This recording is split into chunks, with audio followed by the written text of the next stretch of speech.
Hi everyone, my name is Nyah Gertei of Tadena, BS Environmental Science 3 and RM1 from University of Science and Technology of Southern Philippines, CDO campus. Today I will be discussing the study Seismic Risk Mapping at Microscale, the case of Barangay Carmen, Cagayan de Oro City, Philippines, by Dexter S. Law and Andres Winston C. Oreta.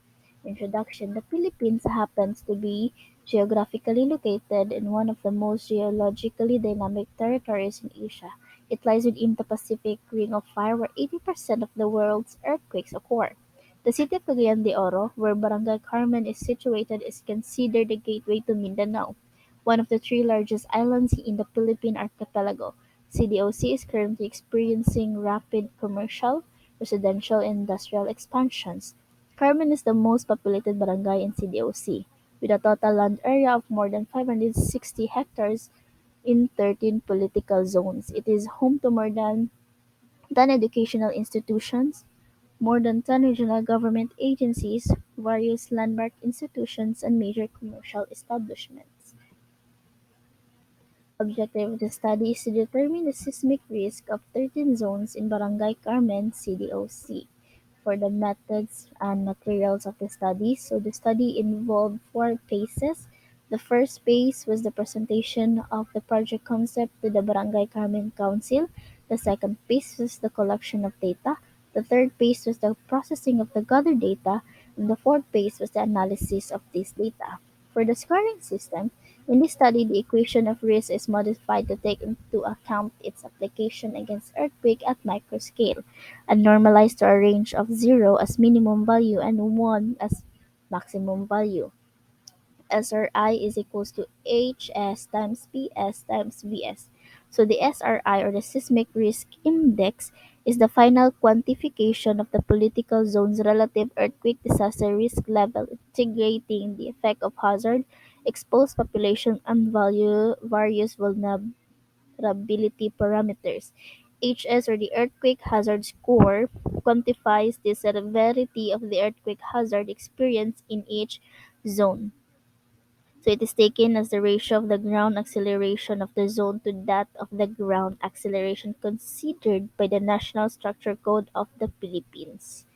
Next is the PS exposed population score, accounts for those exposed population in each zone. It is taken as the ratio of the zone's population density to that of the largest population density among the zones. So PS values range from 0 to 1. Population density is used as a better measurement for the analysis since this considers how loosely or densely packed the zonal communities are. So the VS, or the Earthquake Vulnerability Score, is a factor which describes the vulnerability of the community against earthquake. It incorporates several factors which take into consideration the structural, physical, social, and economic parameters that best characterize each zone's capacity to resist the stress of earthquake. So it is computed as Vs equals SSVS times 1 plus PHF times 1 plus SEF 1. So the structural seismic vulnerability score. So in this study, FEMA 154 is used as reference for assessing the SSVS. FEMA 154 scores typically range from 0 to 7, with higher scores corresponding to better seismic performance. So the PHF physical aggravating factor takes into account some geographic features that may aggravate the vulnerability of a zone against earthquakes. So computed as PHF equals SF plus WF divided by 2. So FS is taken as 1, where there are structures within the zone found on slopes, and 0 when no structures are found on slope or no sloping grounds within the zone, while WF values range from 0 to 1, computed as WF equals wetted perimeter zone or the wetted perimeter barangay. SEF VPF plus PF plus DAF equals divided by 3.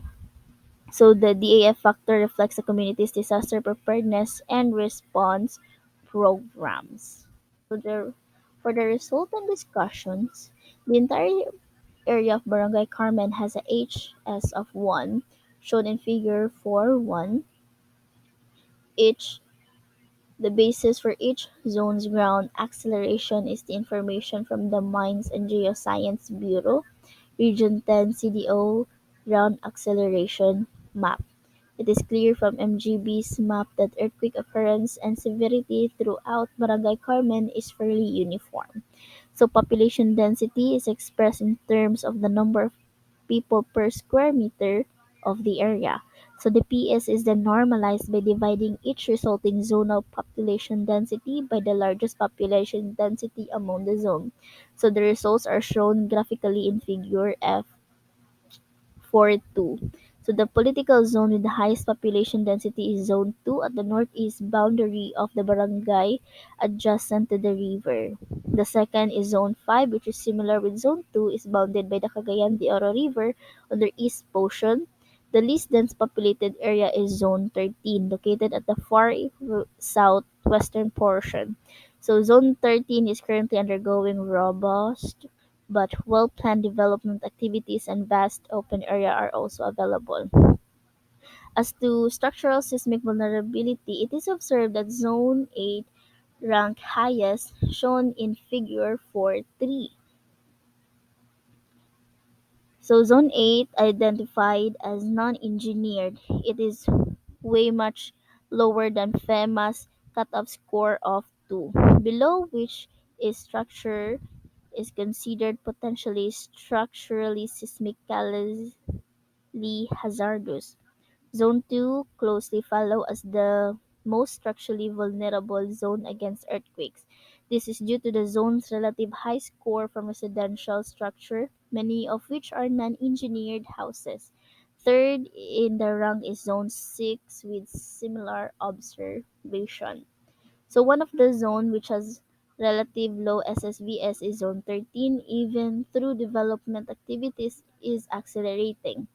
Zone 13 has good development practices, well-planned subdivision units with proper construction method and quality construction materials.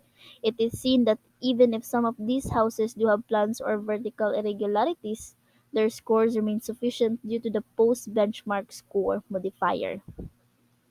So figure F43B illustrates graphically the effects to community over slopes and along riverbanks. So this portion where the gray color contours line rather thick represent a continuous change of elevation, indicating a rather steep slope. So steep slopes are found in the portions of zones 7, 8, 9, 10, 11, 12, and 13. So the sloping grounds are zone 13. These areas are inhabited as part of the well-developed planning of the zone stakeholders. So slopes are swarmed with structures are at 7, 9, 10, 11, and 12. So these zones have SF value of 1. So figure 4.3c depicts the SEF value of each zone. So the zone with the highest percentage of vulnerability population with respect to its zonal population is zone 10, followed by Zone 7 and 9. So a summary of the VS score for each zone is presented in Figure 4. It is seen that zones 4, 6, 7, 9, 10, and 11 garnered the highest score of 1 for VS. So zone 4 and 6 originally scored high SSVS. So the vulnerability of these two zones were aggravated due to the effects of poverty being adjacent to the river for zone 6. So for zone 7, 9, 10, and 11, their vulnerability are similar aggravated due to poverty. So finally, the seismic risk indexes (SRI) of each political zone in Barangay Carmen are graphically displayed in Figure 4.5. It is seen that Zone 2 emerged as the most critical zone against earthquake disaster. So it is interesting to take note that Zone 8, which originally has the highest SSVS, but ranked rather relative low in the final SRI because Zone 8's population density is rather relative low compared to other zones. So no physical aggravating factor and a very minimal socioeconomic factor is applicable to Zone 8. So for the conclusion and recommendation, the seismic risk map in the preceding section clearly indicates that the most critical zones against earthquakes are zone 2, 5, and 9. In line with this, Barangay Carmen should take a closer study on the development activities of zones 2, 5, and 9. Earthquakes may never be driven away, but disaster risk reduction is possible by either moving the exposed population out from the harm's way of retrofitting seismically weak structures. Similarly, the mushrooming of structures over the slopes of zone 9, 7, 10, 11, and 12 must be closely evaluated. A follow-up study on the landslide risk of this area is strongly recommended. As to structural seismic performance, it is recommended that a more detailed study must be done for all zones 8, 2, 6, 4, and 5. These zones has SSVS beyond the cutoff value. All the above parameters are explored at the microscale or zonal level of the barangay.